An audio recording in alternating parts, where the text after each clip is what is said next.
درود پاک کب کب کہاں کہاں اور کیسے کیسے کام آتا ہے۔ ایک بہت ہی خوبصورت واقعہ، بڑا ایمان افروز واقعہ ہے جو میں آپ کے سامنے پیش کرتا ہوں۔ ایک دوست نے اپنے ایک دوسرے دوست کو قرض دیا، اور جب اس نے قرض دیا تو وہ قرض ایک بڑی اماؤنٹ تھی، 3000 دینار۔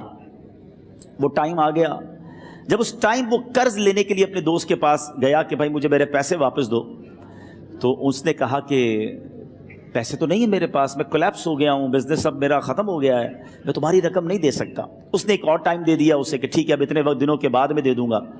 وہ ٹائم بھی گزر گیا، اور جب وہ ٹائم بھی گزر گیا تو اس کے بعد اس دوست نے کہا کہ اب تو پیسے دے دو بھائی، میرا ٹائم پورا ہو گیا ہے۔ پھر نہ دے سکا ٹائم۔ آخر کار معاملہ جو ہے وہ کورٹ میں چلا گیا، قاضی کے پاس چلا گیا۔ اب قاضی نے جس کو پیسے دینے تھے اس کو بلایا اور کہا کہ بھائی آپ کو اس کے پیسے دینے ہیں؟ کہتا ہے ہاں پیسے تو دینے ہیں۔ تو کہا پھر دیتے کیوں نہیں ہو؟ کہا پیسے ہیں ہی نہیں، کاروبار ہی ختم ہو گیا ہے، قرضہ تو لیا تھا، اب میرے پاس بچا ہی کچھ نہیں ہے۔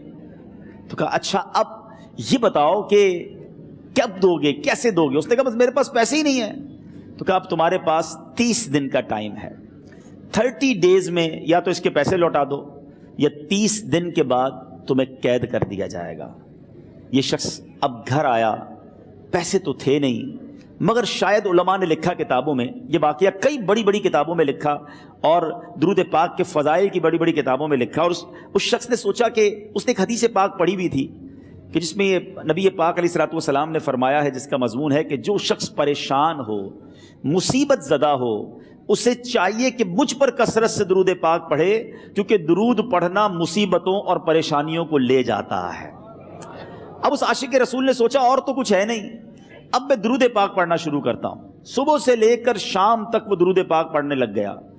27 دن گزر گئے، only 3 days left، 3 دن باقی تھے قاضی کے پاس جانے میں۔ 27 دن گزر گئے درود پڑھتے پڑھتے۔ جب 28ویں رات آئی تو آنکھیں تو بند ہوئیں، مگر خواب میں اسے ایک آواز آئی، گھبراؤ نہیں، تمہارا قرضہ ادا کر دیا جائے گا، تمہارا مسئلہ سالو ہو جائے گا۔ صبح اٹھتا ہے، درود پاک پڑھ رہا ہے، مگر کہتا ہے یہ آواز سے تو مسئلہ حل نہیں ہوگا، پیغام کیا ہے اسے سمجھ نہ آیا۔ 28واں دن گزر گیا، 29ویں رات آ گئی، مگر اب آنکھیں بند ہوئیں اور قسمت جاگ اٹھی۔ نبی پاک صاحب لولاک صلی اللہ تعالیٰ علیہ وسلم خواب میں تشریف لائے، اور پیارے آقا صلی اللہ تعالیٰ علیہ وسلم نے فرمایا گھبراؤ نہیں، علی بن عیسیٰ وزیر کے پاس جاؤ، وہ تمہارا قرضہ ادا کر دے گا۔ اب یہ عاشق رسول صبح اٹھا تو ویری فریش، حشاش بشاش کہ اب تو کام ہو گیا، نبی پاک نے خواب میں آ کر بشارت دی ہے۔ مگر پھر ذہن میں سوال آیا کہ علی بن عیسیٰ کے پاس جاؤں گا تو ثبوت کیا ہے، پروف کیا ہوگا؟ میں جا کر اس کو کہوں گا کہ میرا قرضہ دے دو تو ایسے تو قرضہ نہیں دے دینا، اور میں نے اس کو کہا کہ مجھے نبی پاک نے خواب میں کہا ہے، اور اس نے اگر مجھ سے کوئی نشانی مانگی تو میں نشانی کیا دوں گا؟ آخری دن تھا، 29واں دن تھا، وہ بھی درود پڑھتے پڑھتے گزر گیا۔ 30th نائٹ آ گئی، صبح وہ دن ہے جب عدالت میں جانا ہے۔ اب اس رات پھر نبی پاک علیہ الصلوۃ والسلام خواب میں تشریف لائے، اور آقا علیہ الصلوۃ والسلام نے فرمایا کہ علی بن عیسیٰ وزیر کے پاس جاؤ، وہ تمہارا قرض ادا کر دے گا۔ کہ حضور چلا تو جاؤں گا، لیکن اگر وزیر نے مجھ سے کوئی نشانی طلب کی تو میں کیا جواب دوں گا؟ پیارے آقا علیہ الصلوۃ والسلام نے کمال کا ارشاد فرمایا کہ علی بن عیسیٰ سے کہنا کہ تم روزانہ فجر کی نماز کے بعد 5000 بار درود پاک پڑھتے ہو، یہ راز فقط تم جانتے ہو اور تمہارا رب جانتا ہے۔ اب یہ جب صبح اٹھا تو ایک نشانی بھی مل چکی تھی۔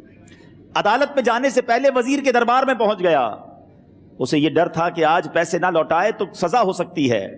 جب وزیر کے دربار میں پہنچا تو وزیر اپنے مشیروں کے ساتھ بیٹھا تھا۔ کہا مجھے آپ سے بات کرنی ہے۔ کہا بتاؤ کیا بات کرنی ہے؟ کہا میں ایک پیغام لایا ہوں آپ کے لیے۔ اچھا کس کا پیغام لائے ہو؟ کہا میں نبی پاک جناب محمد مصطفیٰ صلی اللہ تعالیٰ علیہ وسلم کا پیغام لایا ہوں۔ وہ عاشق رسول وزیر تھا، کہتا بتاؤ میرے آقا نے کیا پیغام دیا ہے؟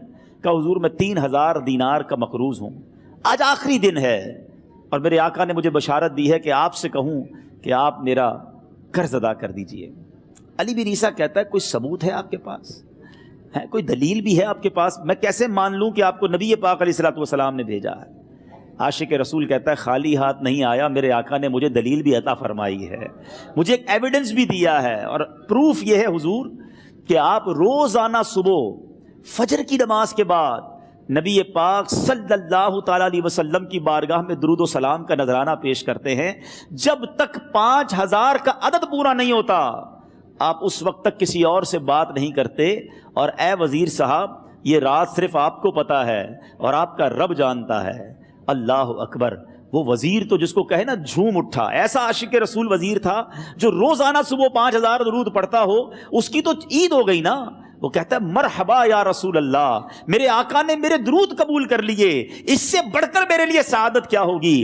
اب یہ وزیر اپنی سیٹ سے اٹھتا ہے، اپنے کمرے میں جاتا ہے، تھوڑی دیر بعد واپس آ کر اس عاشق رسول کے ہاتھ میں 3000 دینار رکھ کر کہتا ہے حضور پہلے 3000 دینار تو نبی پاک کا حکم کی میں ادب سے بجا لاتا ہوں، میرے آقا نے جو حکم فرمایا یہ 3000 دینار آپ کو پیش کرتا ہوں، حضور ایک اور 3000 دینار لیجئے۔ میرے گھر آپ آئے، اتنی اچھی خبر سنائی، آپ نے قدم رنجا فرمایا، یہ 3000 اس کا نذرانہ ہے، اور ایسا کیجئے 3000 اور لیجئے، اس سے اپنے بچوں کے لیے کچھ چھوٹا موٹا کام شروع کیجئے، اور ایک وعدہ کر کے جائیے آج کے بعد زندگی میں آپ کو جب بھی کوئی کام پڑے میں آپ کا بھائی ہوں، مجھے یہ خدمت کا موقع دیجئے گا۔ اللہ اکبر! وہ مقروض جو ایک رات پہلے 3000 دینار کا مقروض تھا، ہو سکتا ہے اس کے بیک آف مائنڈ یہ بھی چل رہا ہو کہ اب شاید کل میں نے جیل میں جا کر، عدالت میں جا کر گرفتاری دے کر جیل میں جانا ہے، مگر اب 9000 دینار ہاتھ میں ہیں۔ عاشق رسول جھومتا ہوا نبی پاک کی یاد میں گھومتا ہوا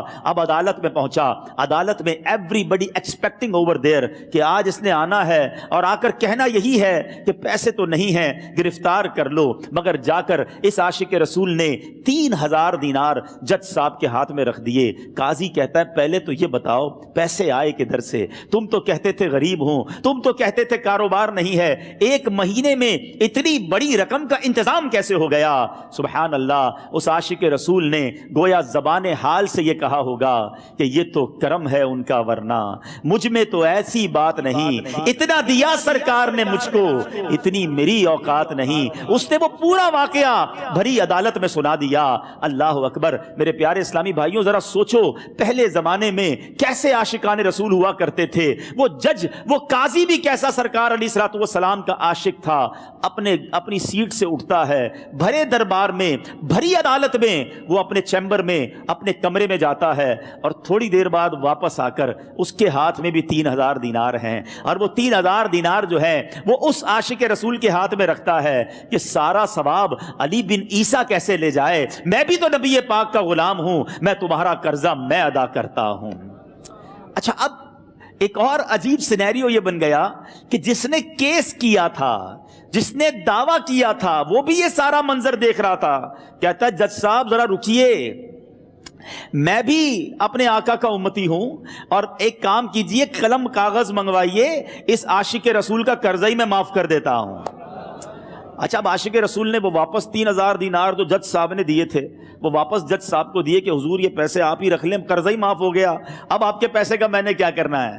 جج صاحب کہتے ہیں جو پیسے نبی پاک کے نام پر نکالے ہیں اب مجھے واپس نہیں چاہیے، یہ بھی تم اپنے ساتھ لے جاؤ۔ اللہ اکبر! میرے میٹھے اسلامی بھائیوں، وہ عاشق رسول ایک رات پہلے 3000 دینار کا مقروض ہے، اب 12000 دینار لے کر گھر کو واپس جا رہا ہے۔